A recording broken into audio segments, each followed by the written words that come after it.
Hey y'all, welcome back to the Free Black Women's Library YouTube channel. Thank you so much for clicking on this video. Thank you for liking this video and thank you for subscribing to my channel. Please subscribe to my channel and like this video. My name is Ola. I am an artist, culture worker, and the creator and director of a social art project called the Free Black Women's Library. And on this channel, I talk about books, movies, and TV shows I'm really excited about, really into, etc., etc., etc. So this video is going to be a little bit different from my other videos because I try to make it a point to only talk about things that I like on this channel. But this is a little different because I'm talking about something that I didn't really enjoy very much. Now, let me know what y'all think in the comments. I'm talking about a film called Relationship Goals. Relationship Goals just came out in 2026. It came out February 4th, 2026, to be exact. My birthday is February 8th. So I was very excited. This movie is a romantic comedy starring Black people. Not just starring Black people, but Black people of a certain age. A grown Black woman and a grown Black man. Fine, gorgeous cast, right? Kelly from Destiny's Child's fame, Kelly Rowland. Excuse me. She has been working very hard on creating the second career as an actress. You know, in addition to being an amazing singer, dancer, performer, she has been working very hard on her acting career. She starred in a lot of Lifetime movies. I remember when she was on Girlfriends, when she played Tony Childs' assistant, who ended up setting her up to get mugged. Y'all remember that? Y'all remember that episode with Kelly Rowland? She set Tony Childs up to get carjacked, actually. That was weird. But anywho, Kelly Rowland is the star of Relationship Goals. Another film she was in that I spent time watching is Mia Culpa. Mia Culpa. That was with Trevante Smith, and that is a Tyler Perry film that I believe is still on Netflix. Either way, Kelly is doing her thing. I'm a huge fan of Kelly. I think she's absolutely, definitely one of the most beautiful women in the world, as well as being super talented and also just seems like a really sweet, fun person just from her social media. She is an Aquarius like me. So, you know, she got to be fun. But this film stars Kelly Rowland. And then the person who plays the co-lead in the film is another fine Black person, Method Man. Method Man, also known as Cliff. Method Man is a wonderful actor, extremely talented, and is also similar to Kelly, has kind of launched this second career. Method Man was part of a hip hop ensemble called the Wu-Tang Clan back in the day. When we say back in the day, we're talking about back in the day, right? Method Man is a very good actor. I think he's doing very well in terms of his acting career. I think that he is incredibly handsome. And I had the pleasure of actually meeting Method Man while I was working on a TV show that he was guesting on, and he was very nice to me. We took a picture together, which I will not be showing. It's for my own personal. But yeah, he wasn't supposed to take a picture with the crew, but he came over and he talked to me. I said, "Can we take a picture together?" He said, "Let's do it real quick before nobody sees." And we snapped a selfie.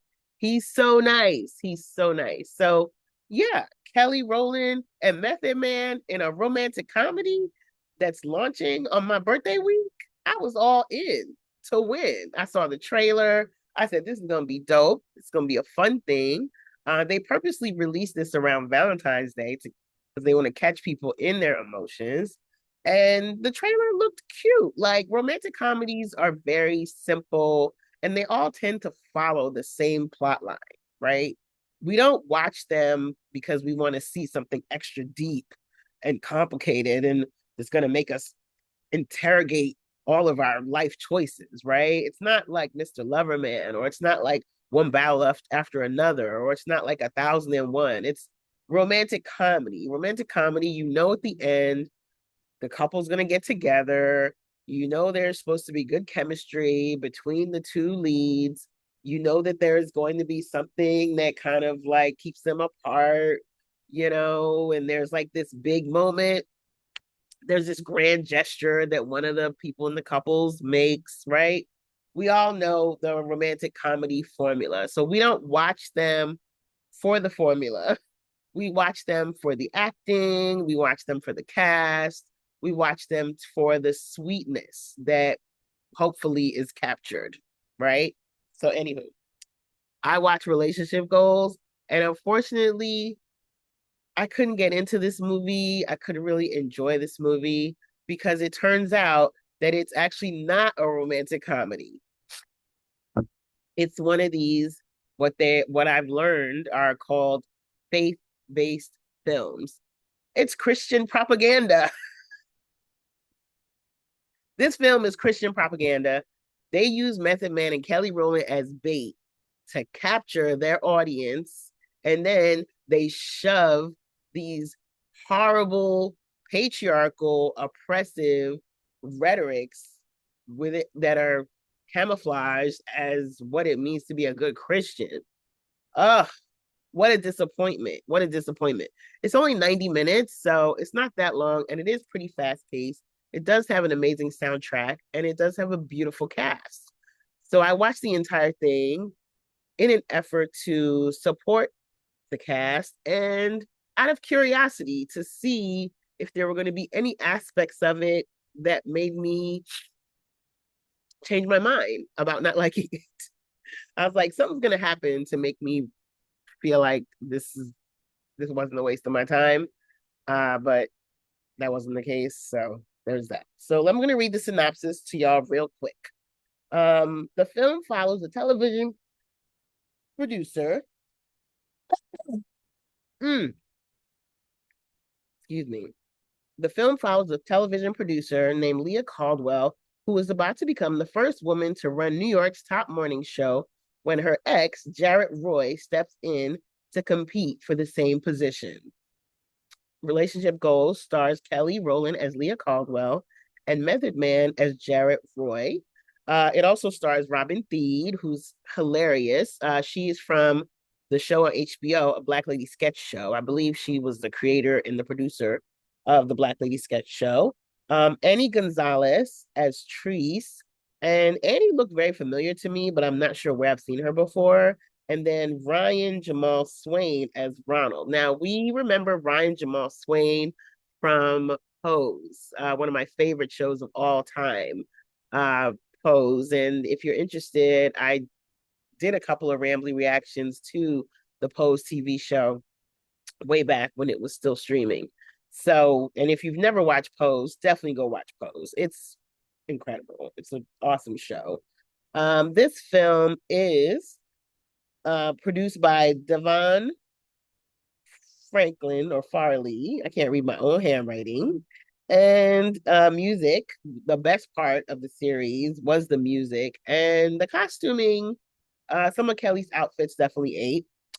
But the music was the best part, the soundtrack.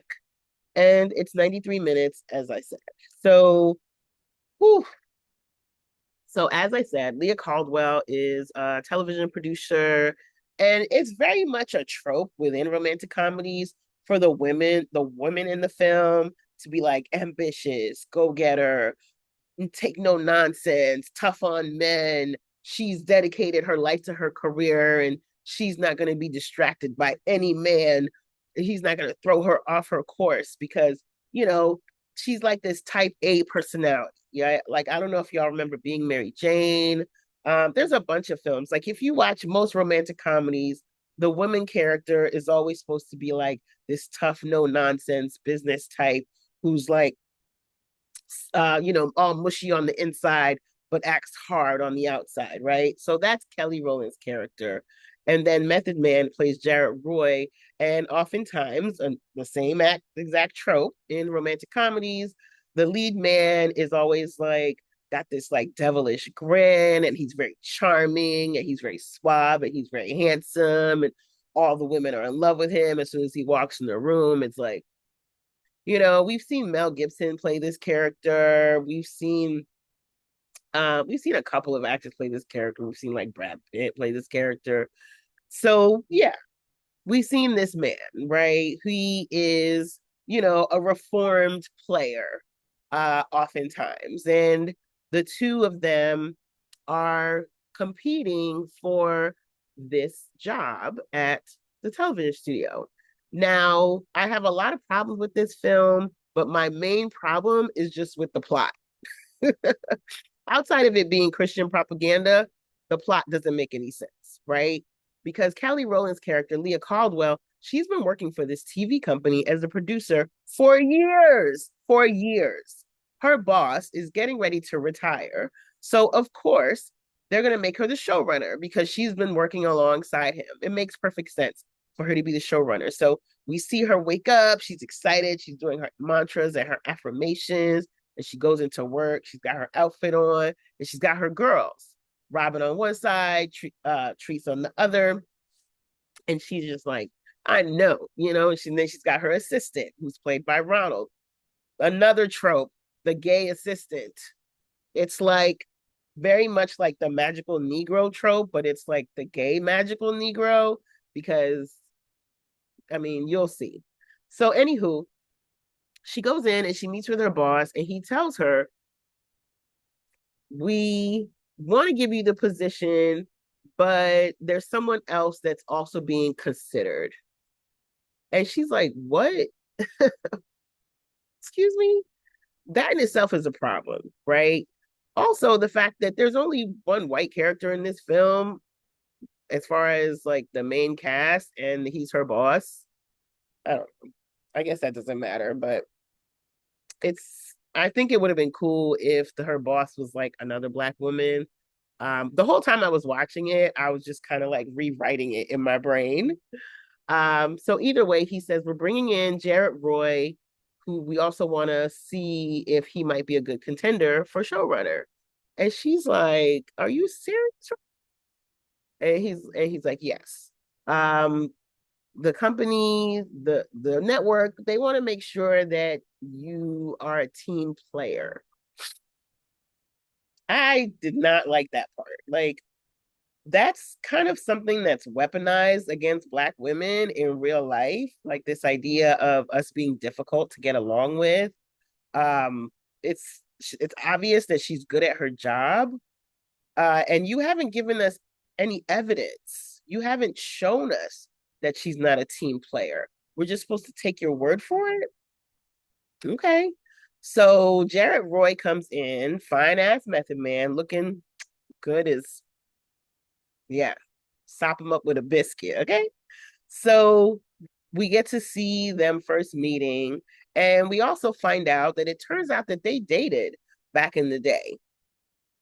Was this back in the day in high school, in college, when they were in their 30s? It's never really told how long they dated, what was the essence of their relationship.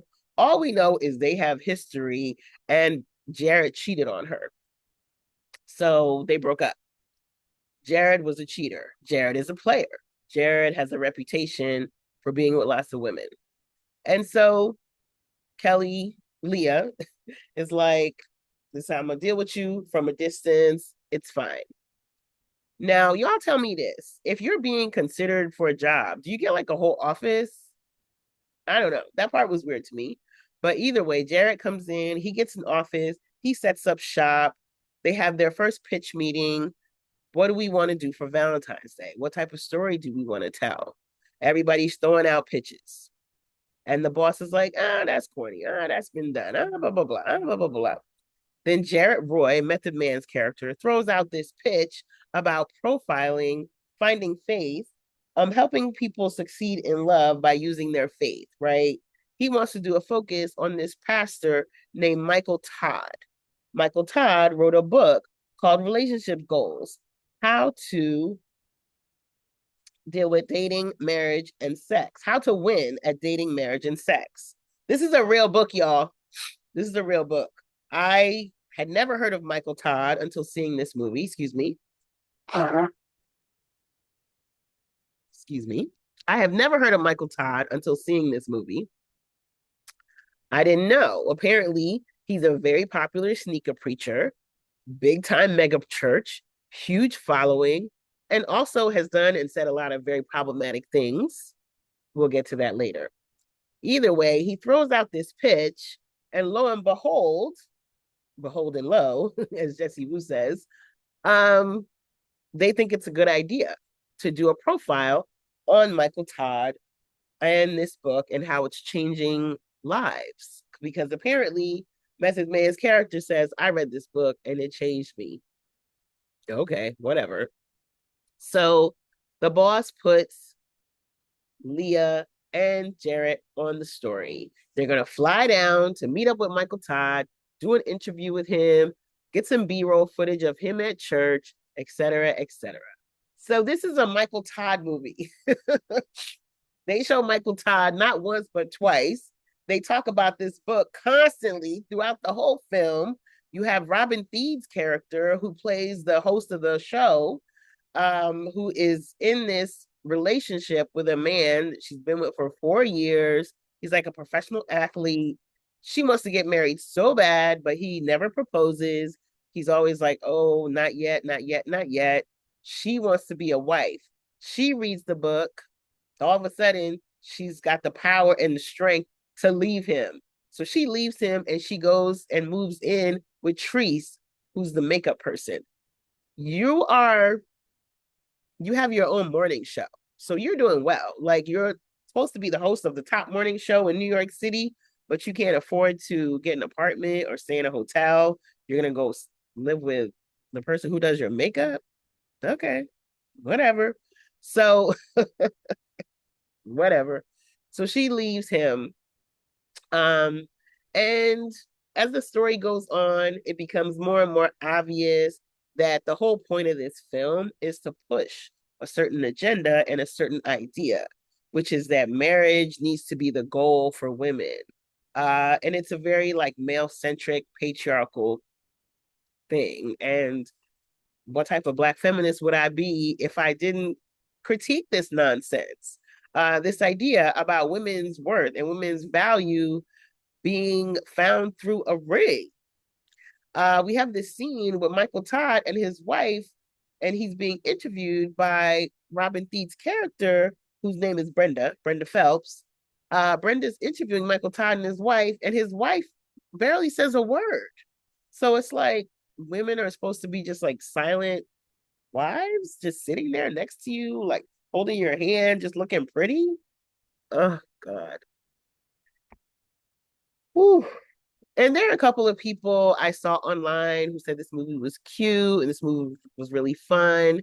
And of course, my reaction to it is very subjective because I have issues with how the church is often used to oppress women, to limit to limit the possibilities of what women can be, to push this idea of if you're not married, you're not a success. Like, Robin is a host of the top show in New York, but she doesn't feel like she is a success and complete because her man has not proposed. What? Either way. So they go, and that's another trope of the romantic comedy is that the two leads are often thrown together haphazardly and they have to deal with each other in some way. And within that dealing with each other is when they sparks fly and they kiss or hook up or whatever. So we do get this scene after they shoot the video where they kiss. And then the next scene, they wake up and they're in Method Man's apartment. The best part of this film, outside of the music, is Method Man's apartment. It's so nice. It's so nice. I peeped it right away. All these beautiful plants, lots of natural light. I was like, where is that place? I want to live there. And we get this scene where we get to see Meth in his underwear for an extended amount of time because they're arguing. And those who follow Meth online are very much aware of the fact that that man works out. He takes very good care of himself. He's aging beautifully. So we get to see his abs, his fit body, and that was nice. I'm not gonna lie. But because it's a Christian film, we don't really get to see the whatever passion has been. Oh my God. I hate this, y'all. I'm so sorry. I didn't want this cold to stop me from making these videos. So I don't know. Please don't come for me in the comments about sneezing and on camera being all congested. I just really wanted to, make some videos for my channel. Either way, let me stay focused. So we don't get to see the sparks and the passion that's ignited between them. I can't say that they have a chemistry. Meth and Kelly are both gorgeous, beautiful Black people, like beautiful and very wonderful to watch. But together, I don't know. I wasn't really buying it. I wasn't believing it. Like in Mea Culpa, Kelly's chemistry with Trevante, I felt it was there. But in this, I don't know. And that might be because they were restricted by this like Christian approach to filmmaking. They had to be really chaste with whatever sexual tension it was that they were trying to build. But either way, we don't see it. We don't see it. So, but we are supposed to assume that they hooked up.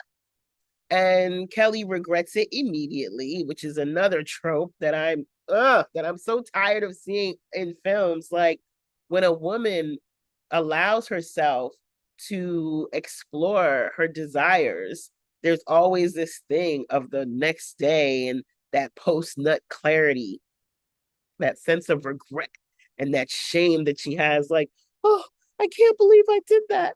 Oh my God. Like, what? Can we just not? Can we just not? Like, can you have a woman enjoy herself with a man, woman, person, and the next day she is still wallowing in the afterglow of that pleasure? Like, let's see that, please. So, anywho, so they fight. Method Man, he's like, "What's wrong? There's nothing. Like, we're good. I still have feelings for you, and obviously you still have feelings for me."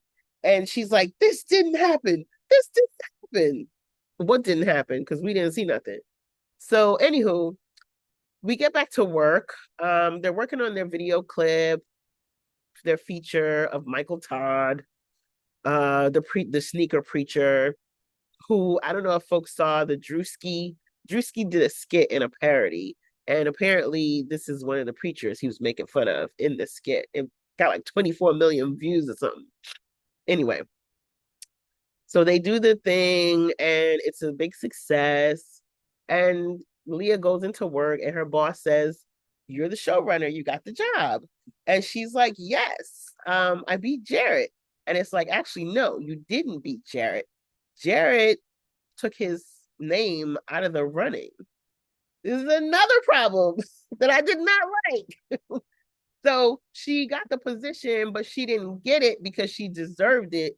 She got it because he didn't want it anymore. A position that she rightfully deserved. So I'm like, why Black women being played in this movie? Because it's not for Black women. I don't know who it's for, but it's definitely not for us. Well, let me not say, well, I don't know. There's different types of Black women out there. We're not a monolith, so maybe some of y'all enjoyed it, and this is just me. And like I said, I don't often like to talk about things I didn't like on this channel, but since there's very little films out there that feature Black women, sometimes I'm gonna have to. because that's the type of media that I focus on. I focus on Black women's media, Black queer media, independent Black cinema, Black TV, and these are the options. So there might be times when I talk about something and I'm not able to give it like a rave and glowing reaction. And I would love to give this to this one, but unfortunately, yeah, yeah, I cannot.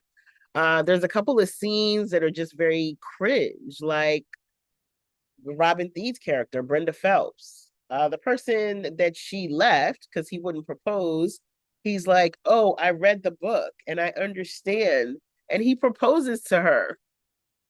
Like, what? You've been with this man 4 years, and he reads this book, and now he's proposing. Okay, so it's like this movie is basically just to promote this book. No idea if this book is a bestseller. Not interested in reading it. If there's anyone who's read the book, who's watched this, let me know. I'm not against self-help books. I'm not against self-help books. I'm not against books that give you tips and tricks on how to navigate romantic relationships, because I will admit that's something I need help with. I'm not against these type of books because people need that, right? Social skills we don't may not always have. How to establish boundaries, how to talk to people, how soon should you have sex? Like, these are good ideas to write about, to read about, to think about, of course.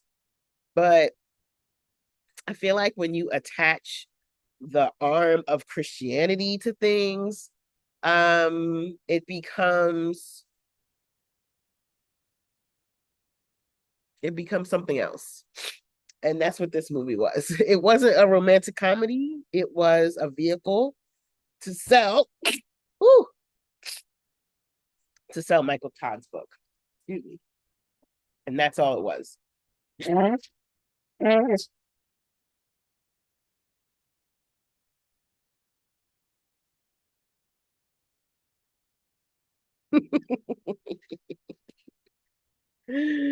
Ooh, child. So yeah, what else am I gonna say about this? Did I enjoy any of the scenes? I like seeing Ryan Jamal Swain again from Pose because I haven't seen him in anything since that series. So it was nice to see him again. Um, his character somehow knew. Oh, the grand gesture. So Jarrett leaves and she's like, "Oh no, I love him." Mind you, she's got this list. That's the other thing. That's the trope. She's got this list of like things she will and won't do in a relationship. Uh, things she won't put up with, the type of man that she's looking for. Good dental hygiene, over 6 feet, but shorter than 6'4". Like, it's a long list. And she keeps it in her office. I don't know why. It's like 3 pages back to back, single spaced. All these requirements. She also has it like in her phone. Her friends have an awareness of it, but she decides to throw the list away. And she's like, "Oh, I have to get in touch with Jarrett. I realize I love him." And her friends are like, "We," and that's supposed to be like very sweet, but it doesn't feel sweet because we already knew this. We knew where this was going. They just took us down this road.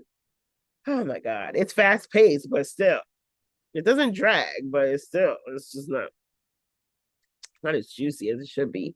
And the gay assistant trope, he's like, "Oh, Jarrett is on a plane heading to California because he's gotten another job offer."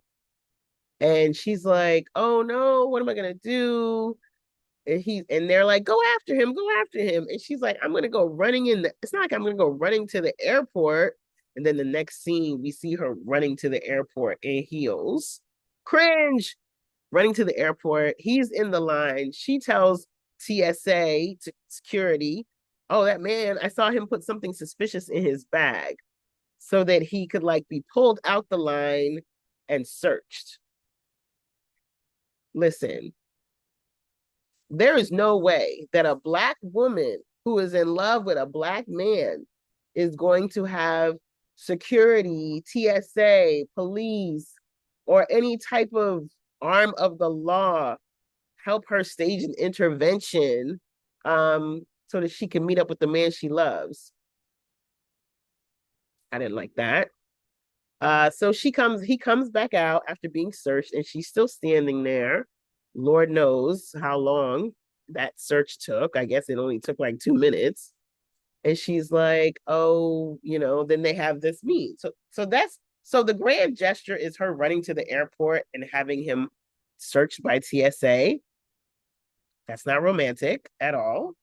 Um, and this is when they have their come to Jesus moment, pun intended. And she tells him that she still cares for him. And he's looking at her like, yeah. And he says this thing about her having the tenacity of a cockroach. And that really turned my stomach.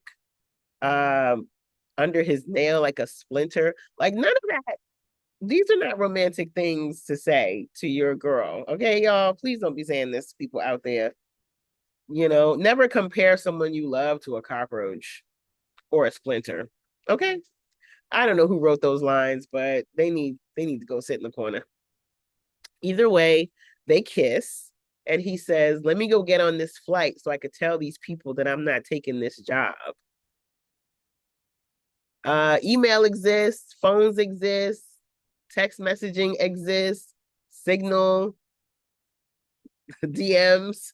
You don't have to fly all the way to California to let them know you're not interested in the job anymore. That's weird. There was so much weirdness in this movie. But either way, that's the happy ending. Um, Leah and Jarrett end up together. Robin Thede's character, Brenda Phelps, she marries her professional athlete boyfriend after he read the book and his life changed. The makeup artist who goes by the name Treese, she also reads the book and decides to adopt a dog and name her dog Boyfriend, which is another trope. Like, I love dogs so much, but the fact that she kissed this dog in the face, it really made my stomach turn over. But that's just me. Either way, she decides that she's not going to be going on dates anymore. She's going to like focus on herself and her dog. So, so everybody is happy, I guess. And that's the end. So that's relationship goals. 2026 film, which I think is meant for a lot of us Black folks to watch during Valentine's Day or during this Valentine's season.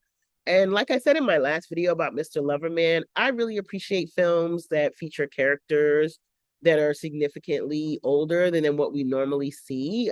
Kelly is in her 40s, Meth is in his 50s. And that's really cool to see a romantic comedy with older folks. Part of the reason why I used to love Downton Abbey is because we saw all different ages and body types falling in love and being loved on. So I appreciate what the film was trying to do in terms of that, but also a lot of the behavior of the characters didn't make sense for people in that age range. That y'all get what I'm saying? Like, yes, let's have a love story with a woman in her 40s, falling in love with this man. Fine. But let's show her maturity. Let's show her deeper level of understanding of herself. Excuse me. But we don't really see that.